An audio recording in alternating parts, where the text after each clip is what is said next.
their leaders meeting face-to-face for the first time in 2 years, Russia and India tighten their ties. But will a closer partnership with Moscow hurt New Delhi's relationship with Washington? I'm Andrea Sankey, and today's Newsmaker is the India-Russia Summit.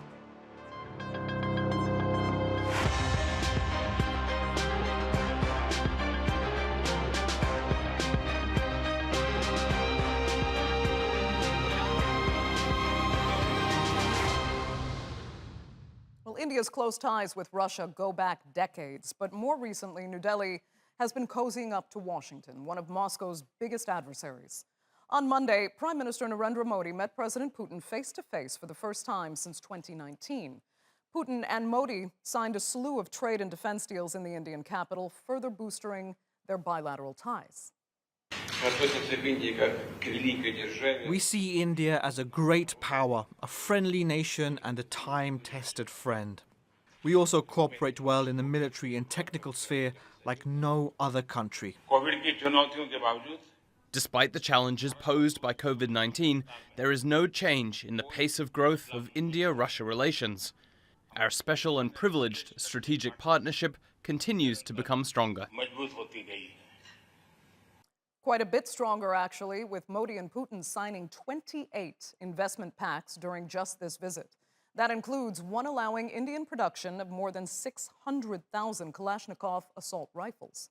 It was also agreed to boost annual trade by $30 billion within the next 4 years. But getting the most attention is India's purchase of the Russian S-400 missile system. Washington has warned its allies, including India, to avoid signing military deals with Russia or face potential sanctions. But on Monday, New Delhi confirmed that Moscow was delivering on the more than $5 billion defense system deal signed in 2018. Russia, in turn, called on the U.S. to stop interfering with sovereign nations. The deal is being implemented. We witness attempts on the part of the United States to undermine this cooperation and to make India obey the American orders, to follow the American vision of how this region should be developed. And our Indian friends clearly and firmly explain that they are a sovereign country, and they will decide on whose weapons to buy and who is going to be a partner of India in this and other areas. It is confirmed, and it was mentioned today as well, that the Russian-Indian relations have been characterized and remain specially privileged strategic partnership. But while it's easy for Russia to rebuke the U.S., India is in a trickier position as it balances its growing relationship with Washington. India is fully aware it needs the U.S. to both combat Chinese influence and help grow its own economy.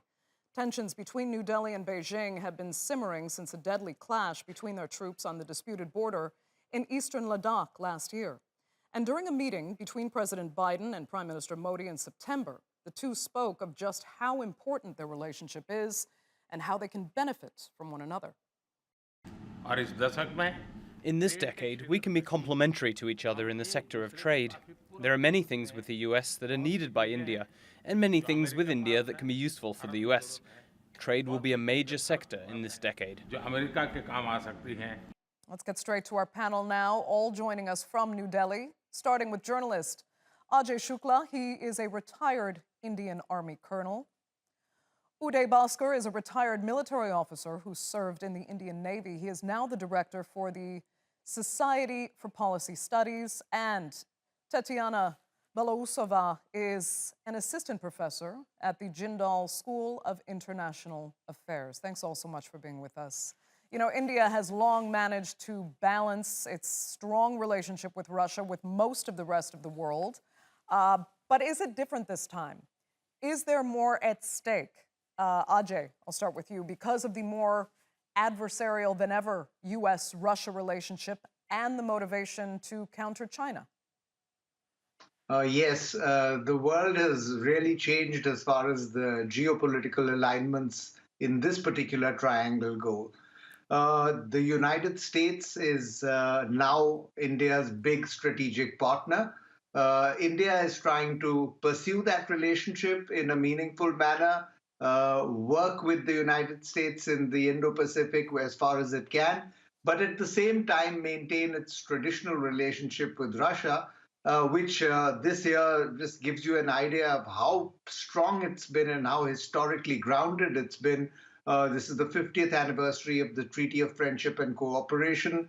It's the 20th anniversary of the start of the dialogue, strategic dialogue between the two countries, the annual summit level meetings. So India is trying to pursue that relationship with the United States at the same time as it's pursuing a relationship with Russia. Now, it's been doing this in name for a long time. You know, the non-alignment policy has been the bedrock of Indian foreign policy. But now it's becoming more and more difficult, partly because the Russians are now aligning with the Chinese as well. They're in the opposite camp as the Americans, and now, because of that reason, it becomes difficult for India to play both sides of the fence. Okay. Uday, I mean, strategically and economically, who do you think really does matter most to India, Russia or the United States? At this point, I would say that it is the United States that brings more weight to the table in terms of the bilateral, as far as the economic basket is concerned. But concurrently, Russia, Moscow in particular, has had a distinctive role if you look at the evolution of India's own strategic and security path. My own sense is that at this point in time, India is trying very hard to ensure that it does not have to make an either or choice as far as Washington and Moscow are concerned, unlike what happened in 1971. Ajai Shukla was just referring to 50 years of the 1971 war, which led to the birth of Bangladesh. And at that time, if you recall, Washington and Beijing were on the same side and totally opposed to India's initiatives at that time in relation to East Pakistan and the war for Bangladesh. It was Moscow that offered that Treaty of Friendship in 1971. So to that extent, I think India is cognizant, aware of the fact that economically, trade, technology, the United States is now a viable partner. And concurrently, it wants to retain the links that it has had with Moscow as far as the strategic and security dimension is concerned. The question is really then, can India have it both ways, so to speak? Right. Go ahead, Uday. Yeah, I'm saying that, yes, that is the challenge. And again, interestingly, I don't know how many people would recall what was said in the 60s and 70s. But India was often referred to at that time in the Cold War as the calf that managed to suckle two udders. And they did a pretty good job of it because the United States of America was providing food aid to India at a very critical point in time. Right. So to the credit of the US, despite whatever political differences, and it's well known that President Nixon did not care for Prime Minister Indira Gandhi, they did not turn that tap off. Okay. So I think to that extent, India managed the relationship both with Washington and with Moscow. And my sense is that the global grid now would allow India the kind of space it is seeking without having to make an either-or choice. And that's because of the anxiety that Beijing generates both in Washington and in Moscow. Very interesting. But yeah, the economic power of India today is just incomparable to what it was back in the 1970s. And when the Russia-India relationship under the Soviet Union in particular really started to develop and gain that strength. But Tatiana, let me ask you, I mean, you've said before that Russian influence in India is actually rather limited. But today, do you think Moscow wants to change that?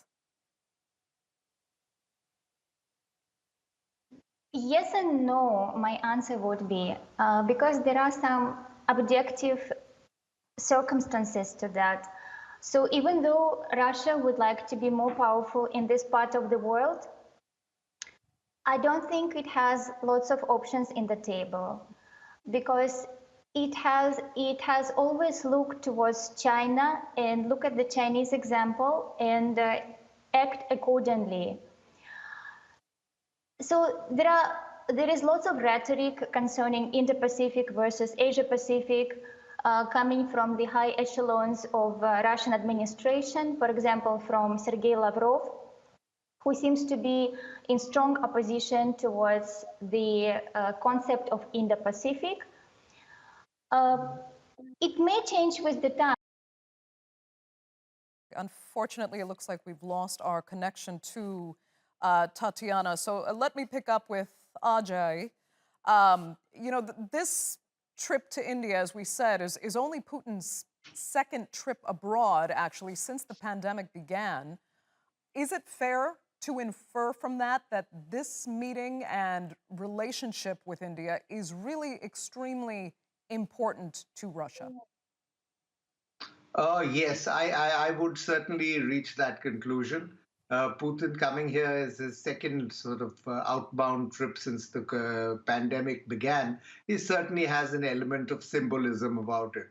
But more important, it is to see exactly what is on the table as far as Russians are concerned.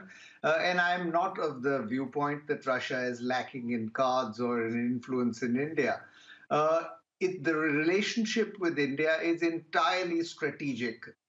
It encompasses nuclear power generation, it encompasses nuclear weapon systems, it encompasses nuclear submarines, and it encompasses the space dimension. India's forays into space were all started with cooperation from Russia. So I think that Russia it cannot be unaware of the influence that it commands in India. And when Putin wants something from Modi, the relationship that the two have developed over the years is such that he can actually ask for it, and this is what he did, in fact, in the case of a very important helicopter contract.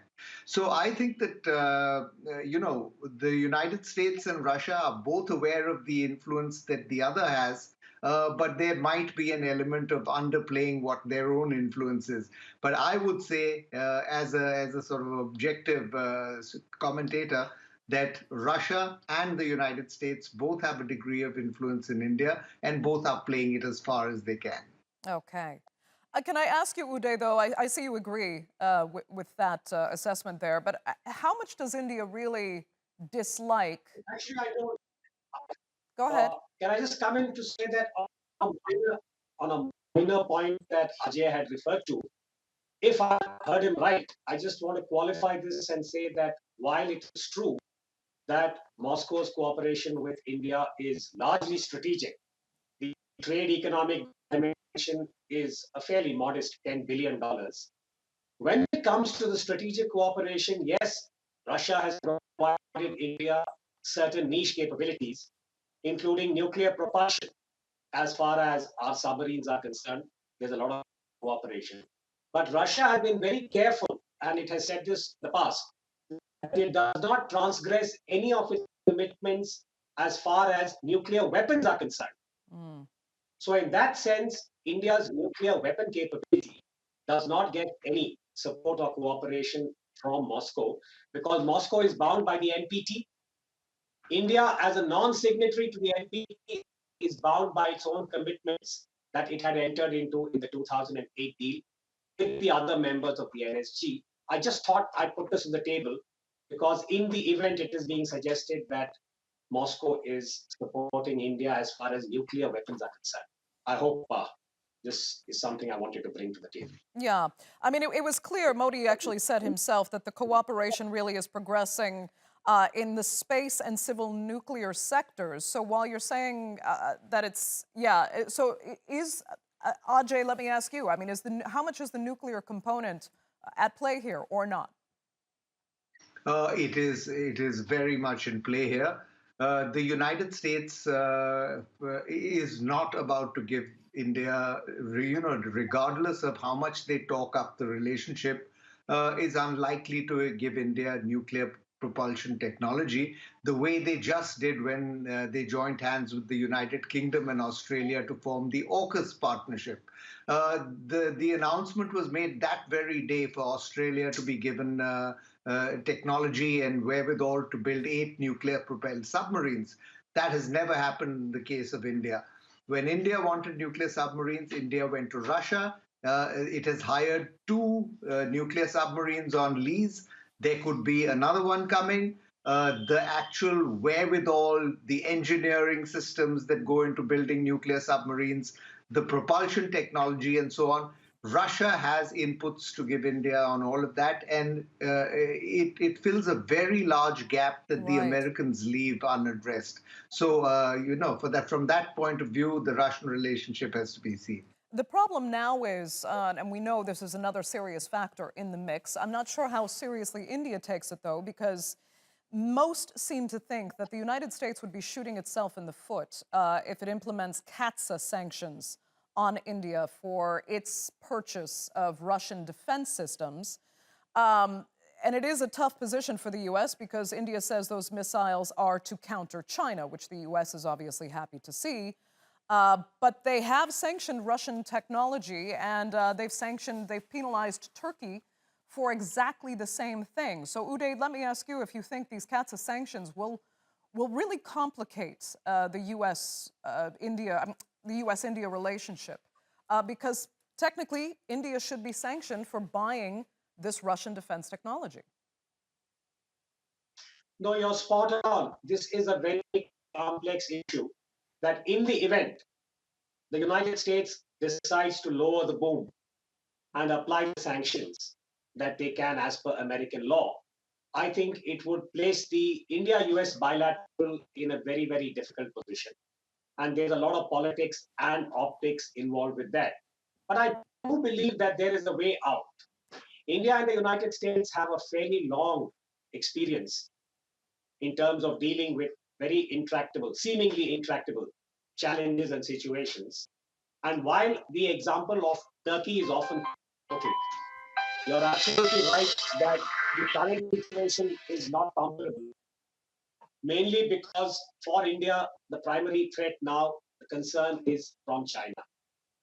The US is aware of it. In the case of Turkey, Turkey is a NATO ally.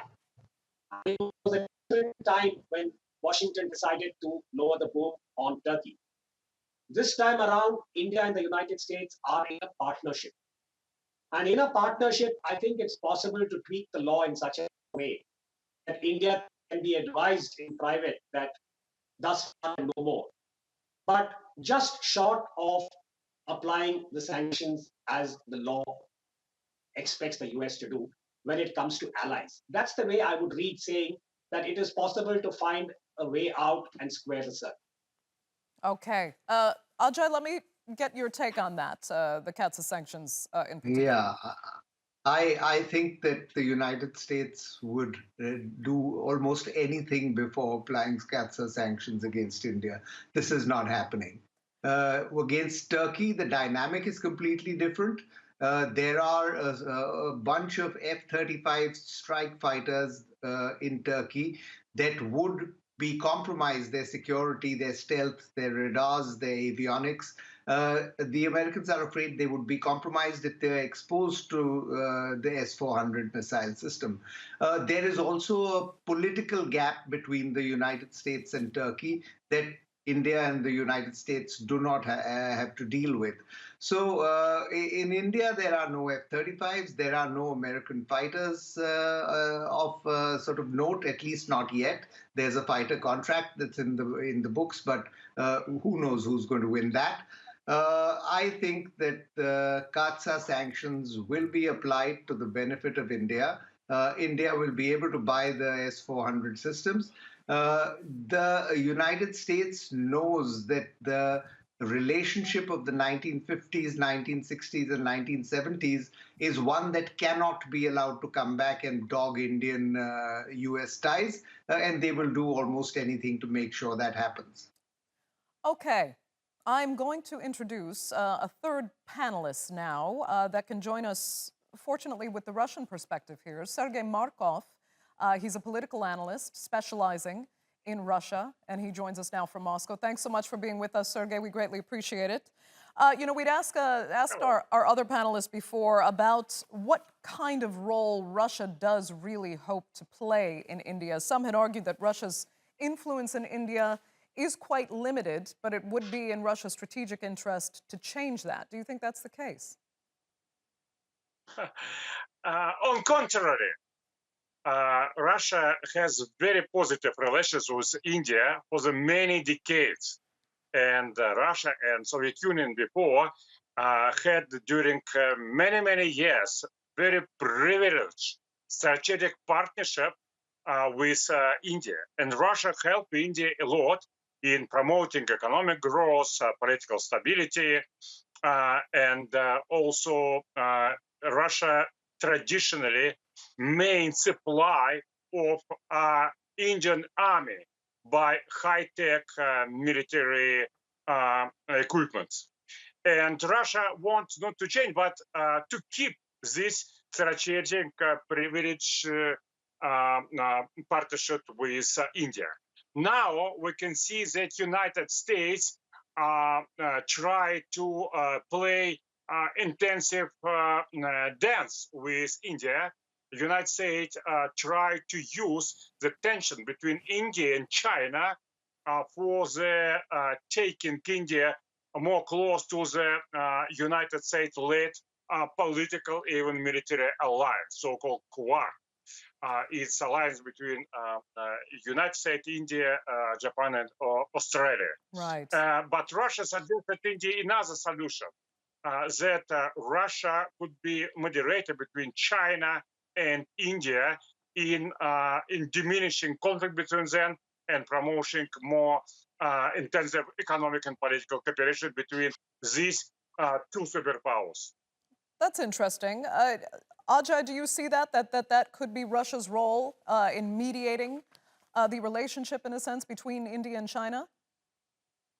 Exactly. It would be a very positive role, and I hope it comes to pass. But India has traditionally resisted the sort of the good offices of a third party to resolve its problems. India's stance, its political stance, and it's been a matter of pride, in fact, amongst the leadership, is that we will handle our own problems. We don't need somebody to come and mediate for us. So, when the problem becomes extremely intractable, as it is in the case between India and Pakistan, and now is becoming in the case of India and China, sometimes you need a third party. It serves a positive purpose. So to that extent, let's see how this goes. But I have to say I agreed with my Russian friend what his prognosis is. And, Russia has a positive role to play. The question is, will India accept that? Okay, I needed to pick up on what you raised there with Pakistan and how much does India actually really resent, obviously, the close ties between Pakistan and China, especially when it comes to the Himalayan border region, and how much does that actually motivate India's relationship with Russia? Who's that question for? Ajay, go ahead. Okay. That's what makes the China relationship so fraught. The support that it has given Pakistan, the relationship that it continues to have with Pakistan, the sort of fear of Indian strategic planners of a two-front conflict where China and Pakistan initiate hostilities together. These are all serious issues for India as far as China is concerned. China has never done anything to allay any of these fears, neither has Pakistan. In the circumstances, I think it's an extremely serious problem. It's something that it lies at the very core of India's key security dilemmas, and it's something that India will have to deal with. Okay, Sergey, it's interesting because I asked earlier if India can actually have it both ways, a strong relationship with Russia and with the United States. I'll ask you if you think Russia can actually have it both ways and having a strong relationship and productive relationship with India, as well as a strong and productive relationship with China. Russia exactly now has strong and privileged partnership relations with both India and China. The problem is that India and China has conflict. It's many levels of those conflict. It's also not only around Pakistan, not only around the border, but it also competition between two great superpowers, which is India and China are. Both of them, China and India, in fact, not just countries, these civilizations, which is organized as countries. And Russia either can play a very positive role of moderator between them, and finally create some kind of triangle between these three powers. If it's a positive result. But at the same time, if Russia will be not able to do it, these three countries will not be able to build so good relation, except good relation between Russia and China. The relation between Russia and China now is strengthening, but the relation between Russia and India, a little bit, very small, a little bit, but nevertheless, weakening. It's, first of all, because influence of the United States of America and influence of the India-China conflict. Okay. As Russian diplomacy and as a personally, Vladimir Putin will be able to play this role is question for the future, and history should give the answer. Sergei Markov, I will let you have the final word because unfortunately we're out of time. For this edition of the Newsmakers, I'd like to thank all three of my panelists, of course, so much for being with us. And thanks to our viewers as well for tuning in. Remember, you can follow us on Twitter at @the_Newsmakers, and be sure to subscribe to our YouTube channel. I'm Andrea Sankey. We'll see you next time.